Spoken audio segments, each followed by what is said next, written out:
Big Boss season 8 4th week nominations అయితే ప్రారంభమైపోయింది. ఇప్పటికే బిగ్ బాస్ ఈ యొక్క 3 వారాలు కూడా మీరు అయితే హౌస్లో గడిపారు కదా. సో ఇప్పుడు మరి ఎవరు అర్హులు ఎవరు అనర్హులు అని అయితే తేల్చుకోమని చెప్పేసి హౌస్ మేట్స్కే వదిలేశారు. మరి ఈ యొక్క నామినేషన్స్లో భాగంగా ఎవరు అర్హులు ఉన్నారో ఎవరు అనర్హులు ఉన్నారో హౌస్ మేట్సే తేల్చుకుని ఒక ఇద్దరిని అంటే ఒక్కొక్కరు ఒక ఇద్దరిని చొప్పున అయితే నామినేట్ చేయాల్సి ఉంటుంది. మొహం మీద ఫోమ్ కొడుతూ ఈ యొక్క నామినేషన్ అనేది స్టార్ట్ అవుతుంది.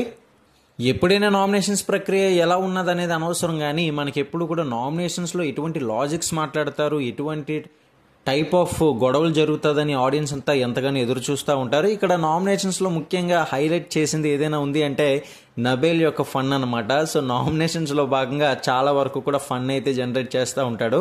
మాట్లాడుతున్న సమయంలో అవతల వాళ్ళు డిఫైన్ చేసుకునే క్రమంలో తను మధ్యలో మాట్లాడుతున్నారని చెప్పేసి రచ్చగొట్టే విధంగా అయితే కొంచెం ఫన్నీగా అయితే బాడీ లాంగ్వేజ్ కనిపిస్తుంది నబేల్ది. మరి ఈ యొక్క సందర్భంగా ఇక్కడ కామెడీ కూడా జరిగింది.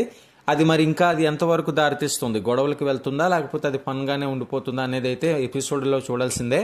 సో నాకైతే చాలా క్లియర్గా అర్థమైపోయింది. ఇప్పుడు లైవ్ అప్డేట్స్ కూడా రాబోతున్నాయి కాబట్టి. కానీ ఖచ్చితంగా అయితే మాత్రం ఈసారి కూడా పృథ్వీ అయితే డెఫినెట్గా నామినేషన్స్లో ఉంటాడన్న క్లారిటీ అయితే మనకు వచ్చేసింది.